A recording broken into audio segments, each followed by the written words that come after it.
वो भी तो हमारे दादा के घर में रहते हैं, उसमें हमारा कोई हक नहीं। कोई हक नहीं है इस घर में आपका और आपके बच्चे का। आशिक भाई कैसे हक नहीं है?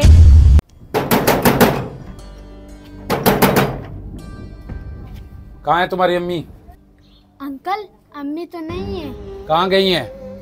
अंकल अम्मी मेरे लिए खाना लाने गई हैं। किराया देने के पैसे नहीं है और बाहर से खाने खाए जा रहे हैं। घर पे खाना नहीं बनाती तुम्हारी अम्मी? नहीं अंकल, कुछ दिनों से अम्मी ने घर पे खाना नहीं बनाए, अम्मी के पास पैसे नहीं हैं। अच्छा, तुम्हारी अम्मी आए ना तो बोल देना 6 महीने का किराया चढ़ गया है। अगर किराया नहीं दिया ना तो सामान उठा के बाहर फेंक दूंगा।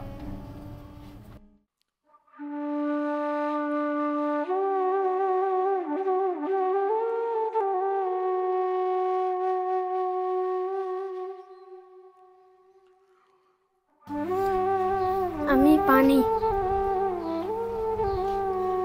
अम्मी तारिक अंकल आए थे, बोला किराया नहीं दिया सामान उठा के बाहर फेंक दूंगा। अम्मी तारिक अंकल ने हमारा सामान फेंक दिया तो हम कहाँ जाएंगे? बेटा कोई हमारा सामान नहीं फेंकेगा, मैं कुछ करती हूँ।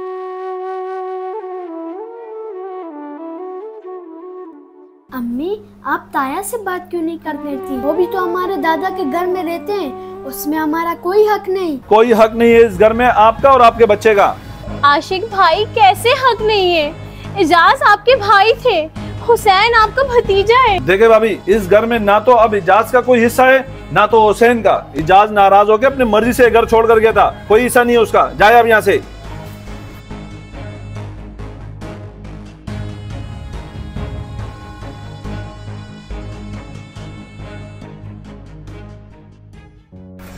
अब्बू चाचा भी तो दादा के बेटे थे और ये घर दादा का है। जितना हिस्सा आपका है उतना हिस्सा चाचा का भी होना चाहिए।